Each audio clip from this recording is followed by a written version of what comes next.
Dhagaa gargaarsa koo isa jabeen banneen jala ulfaadhu siin jedha jaalalli kee narra baay'eedha. Dhagaa gargaarsa koo isa jabeen banneen jala ulfaadhu siin jedha jaalalli kee narra baay'eedha. Mana kootii ana galata keetu ana galata keetu ana galata keetu gola kootii wacaa Yesuus gaarummaa keetu Yesuus gaarummaa keetu Yesuus gaarummaa keetu.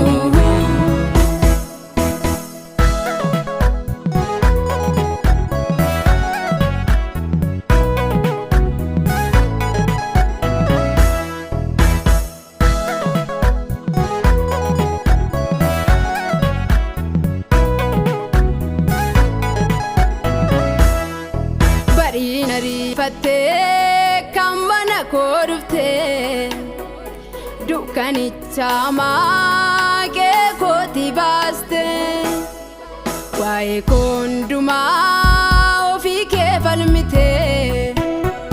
na eegdetta manaani abiddaan marsitee waa'ee koo hundumaa ofii kee falmitee na eegdetta manaani abiddaan marsitee narratti baay'ataa oolmaan kee ulfaadhu gaalanni amarsu teessoo kee narratti baay'ataa oolmaan kee ulfaadhu faarfannaan amarsu teessoo kee narratti baay'ataa oolmaan kee ulfaadhu ilillee amarsu teessoo kee.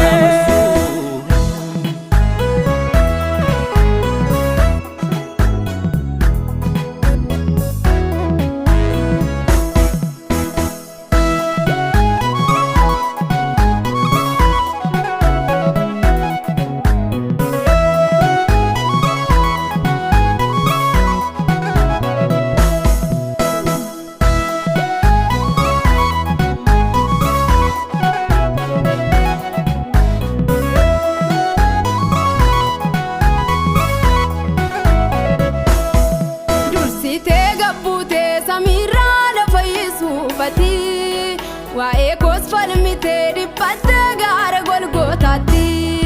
ankana yoo yaadu kunis gaarummaa keeti gooftaa ulfaadhu siin jedha michuu goosa gaara Golgootaa ankana yoo yaadu kunis gaarummaa keeti gooftaa ulfaadhu siin jedha michuu goosa gaara Golgootaa dursitee gabbuutee samiirraa lafa Yesuufati waa'ee koos falmitee dhiphattee gaara Golgootaatti ankana yoo yaadu kunis gaarummaa keeti gooftaa ulfaadhu siin jedha michuu goosa gaara Golgootaa.